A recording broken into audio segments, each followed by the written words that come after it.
প্রিয় দর্শক, ঠিক এই মুহূর্তে আমরা কথা বলবো ধামরাই পৌর বিএনপির সাংগঠনিক সম্পাদক ইঞ্জিনিয়ার মারুফ শিকদার ওনার সাথে। তো আপনি বলবেন, মে দিবস কেন গোটা বিশ্বের জন্য এত গুরুত্বপূর্ণ? বিসমিল্লাহির রহমানির রহিম।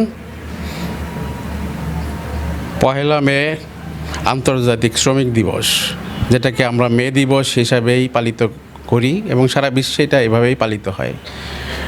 1886 সালে যুক্তরাষ্ট্রের শিকাগো শহরে দৈনিক 8 ঘন্টা শ্রমের দাবিতে রক্তাক্ত আত্মত্যাগের শ্রমিকদের যে একটা ঘটনা ঘটেছিল, সেই ঘটনাকে কেন্দ্র করে সারা বিশ্বে এই দিবসটা পালিত হয়। এই ধারাবাহিকতায় আমাদের দেশেও যথাযথ নিয়মে প্রতি বছর পহেলা মে দিবস পালিত হয়।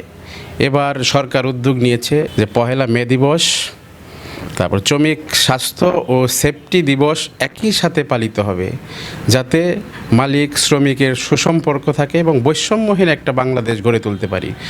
এই উদ্যোগকে, চমৎকার উদ্যোগকে আমি আমার তরফ থেকে সাধুবাদ জানাই এবং এই বৈষম্যহীন বাংলাদেশ গড়ার জন্য আমরা সর্বক্ষেত্রে সকলে কাজ করে যাচ্ছি।